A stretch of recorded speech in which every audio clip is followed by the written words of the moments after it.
Hi, and welcome back to Heimler's History, U.S. Government Edition. In this video, we're talking about guns. Specifically, we're going to look at the Second Amendment and try to answer the question, do you and I constitutionally have the right to keep and bear arms? Let's find out.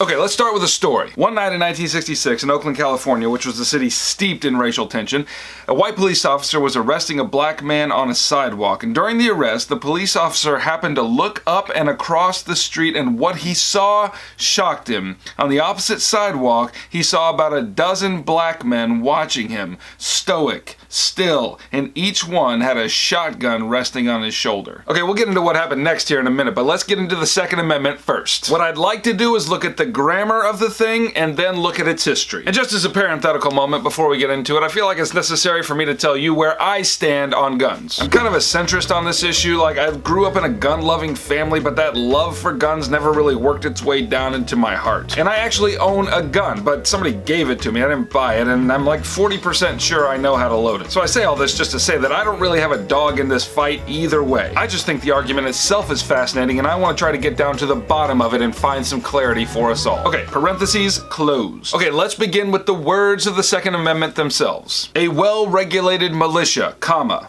being necessary to the security of a free state, comma, the right of the people to keep and bear arms, comma, shall not be infringed. Now, I once heard a constitutional scholar say that this is a very confusing sentences because of all the commas in it. In fact, she said it was like James Madison had just discovered what a comma was and got so excited about it that he wanted to use it everywhere. Now, I'll get back to the potential confusion of this sentence in just a minute, but for now, let's just look at it phrase by phrase and see if we can understand what it means. Now, take out of your brain for just a moment all the things you already think about the Second Amendment and just listen to these first couple of phrases. A well-regulated militia, being necessary to the security of a free state, stop. Now, if you had never had any experience with the Second Amendment before, totally blank mind, and this was your first contact with it, you would think that what's about to follow has to do with a militia. Okay, now what is a militia? Well, let's go to the Oxford English Dictionary. A militia is a military force that is raised from the civil population to supplement a regular army in an emergency. Okay, so a militia is a military force made up of ordinary people like you and me. And in a time of emergency, when the ordinary regular army can't handle the threats that it's facing, it calls up a militia to come help them. Okay, so in light of that definition, what comes next in the Second Amendment is really easily understood. A well-regulated militia being necessary to the security of the free state, the right of the people to keep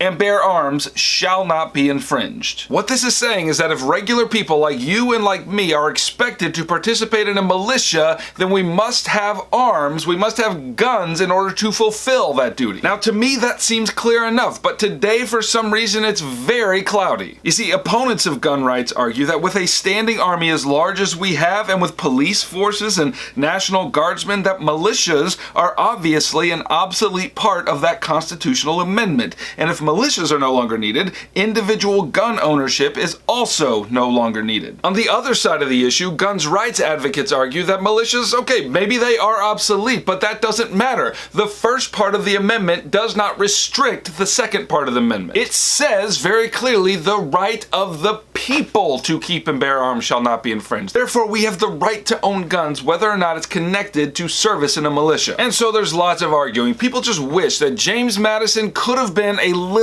clearer. Like, was he drunk when he wrote this? Why is the construction so confusing? Now, maybe it's confusing, maybe it's not, but here's where things get interesting. I'd like to argue that it's not as confusing as it seems, and here's why. You see, the Second Amendment didn't spring fully formed from the head of James Madison like Athena from the head of Zeus. The amendments actually went through a process of consideration and revision over the course of 3 months by the Congress. Now, just have a look at this image of the revisions made in the Senate to some of the proposed amendments, and what's obvious here as you look at this is that the senators who were doing the editing here, they knew how to rework the wording of something if they wanted to. Okay, so just for poops and giggles, let's look at another version of the Second Amendment. A well-regulated militia, comma, composed of the body of the people, comma, being the best security of a free state, comma, the right of the people to keep and bear arms, comma, shall not be infringed, but no one religiously scrupulous of bearing arms shall be compelled to render military service in person. So there's some extra phrases in there that we're going to set aside just for simplicity's sake and observe this one very obvious fact, namely that same potentially confusing structure is still there. It seems altogether obvious to me that if the structure was confusing, they would have changed it. I mean, think about this for just a minute. That amendment, along with all the other ones, was dissected at an atomic level for 3 months by some very smart people. And let's not forget that it was written by a very smart guy. I mean, James Madison was brilliant. And let's just suppose he was drunk when he wrote it. Don't you think that over the course of 3 months of revisions by other equally brilliant people that they would have fixed it if they thought it was confusing? So the only conclusion I'm left with in all these considerations is that the author of this amendment and its editors thought that the language of the Second Amendment was sufficiently clear and understandable. Because you have to keep in mind, they were writing this document so that it would be ratified by the states. Ordinary voters needed to be able to understand what it was they were voting for. So for all the people who say that the sentence is confusing in its constructions, like, I see what they mean. But that feels to me more like the error is with us rather than with the sentence itself. And here's what I mean by that. For us, in this contemporary culture, what a person believes about gun ownership is a proxy for what they believe about everything else, which is just downright insane. It seems to me like a person ought to be able to judge the merit of one thing without that one judgment coloring every other judgment of their lives. Okay, that's the grammatical piece. Now let's look a little bit at the history of the interpretation of the Second Amendment. And here's where I tell you that from 1791 to 2007, the Supreme Court really only heard 4 cases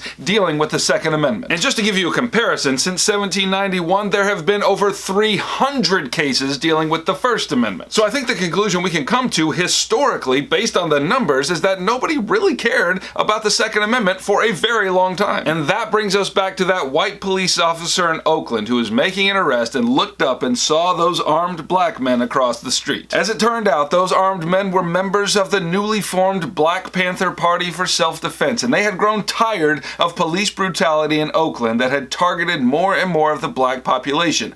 And so their response was to walk the streets and patrol the police. So in response to that, the white police officer crossed the street and yelled at them, saying, "You can't watch me, get out of here." And that's when one of the Black Panthers, who was a lawyer, quoted to this police officer the local ordinance that stated that yes, they could indeed lawfully observe police activity if they were the proper distance away, and they were. Then the officer said, "Yeah, but you can't have those guns out in public like that." To which the Black Panthers responded, "We absolutely can. It is our constitutional right as codified in the Second Amendment." And it was the fallout from that pushback that put the issue of private gun ownership on a national stage. And it was at that point that all of a sudden the national conversation turned into, wait a minute, do people really have the right to own guns outside of the context of a militia? And the reaction to seeing black men with guns patrolling white police officers was to react with gun restrictions. And what's interesting is that it was right about then that the NRA, or the National Rifle Association, came onto the national stage with its powerful lobby for gun rights. And if you thought